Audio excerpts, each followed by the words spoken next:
Crime sweeping the nation, continuing now, and it coming to a head over the weekend with 2 New York City officers shot and killed. Now a new incident happening this morning in St. Louis. For the latest now, bring in Newsmax correspondent Sarah Williamson. She's got the latest on this story from the newsroom. Sarah. That's right, Sean. It really is an issue plaguing the country right now. 2 St. Louis officers are now hospitalized, actually after being shot in neighboring Ferguson, and a man who fired at them has died after being shot by the police. Now, Police Chief John Hayden said that the 2 officers, both in their 20s, were in a marked squad car together around 1 p.m. Wednesday when they spotted a vehicle believed to have been linked to an overnight killing. Now, this comes as a Milwaukee County Sheriff deputy was shot and wounded just after a traffic stop. The deputy was taken to the hospital for treating of a non-life-threatening injury. Now, Houston Corporal Charles Galloway was also shot and killed just during a traffic stop as well. In New York alone, 5 police officers have been shot so far in 2022. And the wake for slain police officer, 22-year-old Jason Rivera, is being held today at St. Patrick's Cathedral from 1 p.m. The cathedral will also hold a funeral mass tomorrow for him at 9 a.m. Mr. Rivera was fatally shot with his partner, 27-year-old Wilbert Mora, on Friday when they attended a domestic dispute in Harlem. Mr. Rivera died that day, and Mr. Mora succumbed to his wounds on Tuesday after undergoing operations and being taken off life support. President Joe Biden plans to meet with New York Mayor Eric Adams next week to discuss this rise in gun violence. Sean?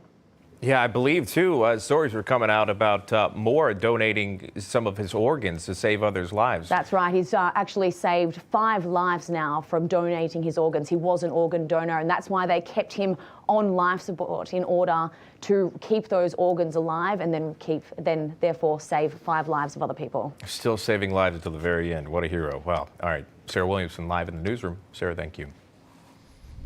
Will you address the level of dangerousness and give judges more discretion? Even Eric Adams has called on lawmakers to do this. He has asked for us to have this conversation, and he's a former senator, and he certainly knows the process that's involved in making changes. Changes were made. That is New York Governor Kathy Hochul going on to say that she will not cave to the pressure on making changes to the state's bail policies. Her refusal delivering a major blow to New York City Mayor Eric Adams' new plan to tackle gun violence. Adams is asking to give judges more power to keep pre-trial suspects behind bars. And it comes as President Biden is expected to meet with Mayor Adams next week to discuss crime in the Big Apple. Joining us now to discuss is Republican Congressman from New York, Lee Zeldin. Congressman, welcome. Thank you for taking the time today. I know you're running for governor of New York. Would you support changes to the state's bail reform policies? 100%. It's absolutely critical. Judges should have the discretion to weigh dangerousness and past criminal activity and flight risk, the seriousness of the offense. Unfortunately, what you're seeing by Governor Kathy Hochul is this political calculation because she's worried about a June 22 Democratic Party primary. She has a primary candidate to her left, actually the public advocate in New York City, Jumaane Williams. She wants to have the Working Families Party endorsement. In New York State, there are actually 4 parties that are recognized, not just Republican and Democrat, but also Conservative and Working Families Party. Working Families Party will disqualify Kathy Hochul if she signs on to any of this effort to improve public safety in New York, if she supports repealing cashless bail, or if she was to call out Manhattan DA Alvin Bragg and call for his removal, which I certainly would support. So that's what's going on here behind the scenes, is a selfish political calculation. Well, there's a cost to what we're seeing when it comes to this criminal activity. Again, the reports of NYPD officers shot and killed.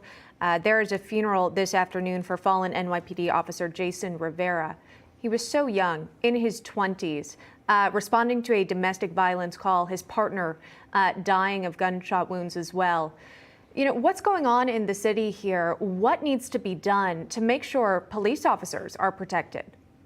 We need to support law enforcement more, not less. The streets should belong to law-abiding citizens instead of belonging to criminals. We're seeing these videos where a criminal can just walk into a store, take out hundreds of dollars of stuff without buying it, walk right past the security guard, go down the street, no consequences. Cashless bail needs to be repealed. We should be opposing this to fund the police movement, which in New York City, they took $1 billion out of the NYPD budget. Governor Hochul signed a bill called Less is More, releasing criminals early from prison. And she, while doing it, released 191 people from Rikers Island. Many of them went right back out to commit additional offenses. I believe that we should pass a law enforcement Bill of Rights up in Albany, recognize the inherent right of self-defense of these law enforcement officers, have their backs. And by not having their backs, what happens, you see retirement packets surging, you see crime on the rise, you see people getting pushed in the subways and people attacked violently for being Asian or being Jewish.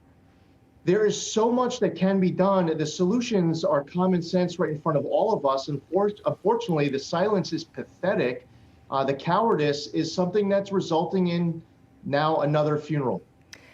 There will be an opportunity for Mayor Adams to express his own concerns to the President of the United States next week when they're expected to meet. What do you hope comes out of that meeting? Well, for one, we should have a conversation about cashless bail because President Biden, when he was campaigning, part of his agenda was to enact cashless bail nationally.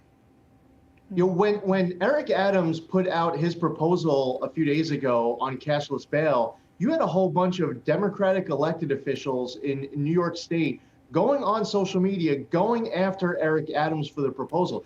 They were going so far as to claim that Mayor Adams's proposal to allow judges to use discretion to weigh dangerousness was code for black. That dangerousness was code for black.